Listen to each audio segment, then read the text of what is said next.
Manok at ang Bayawak. Payapang-payapa si Aling Cory sa kanyang pangunguha ng usbong nang makaramdam siya ng marahang kaluskos sa dakong likuran.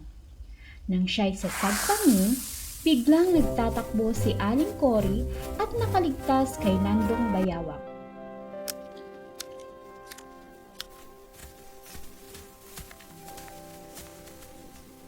Ngunit nang dumating siya sa bahay ay nakalawit ang dila sa paghingal at maputlang maputla sa takot.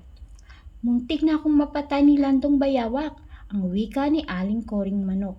"Mabuti na lamang at nakatakbo ako." Takang-taka si Maryong Sisil sa nakitang pagkatakot ng kanyang ina. Nalaman na bukod pa kay Lokong Lawin at Uwak ay may Landong Bayawak pa na dapat katakutan. "Bakit kaya natatakot sa Landong Bayawak ang aking ina, Tanyong Tandang?" ang tanong ni Maryong Sisil sa nanliligaw sa kanyang kapatid. "Aba talaga, kung ako'y takot sa Landong Bayawak, ang nanay mo pa," ang wika ni Tonyong Tandang. "Si Landong Bayawak ang nakapatay sa aking kapatid na 2 beses nang nanalo sa sabong." Isang hapon ay magkakasama ang mag-iina sa tabi ng sapa na malayo sa kinikitaan ni Aling Coring Manok kay Landong Bayawak.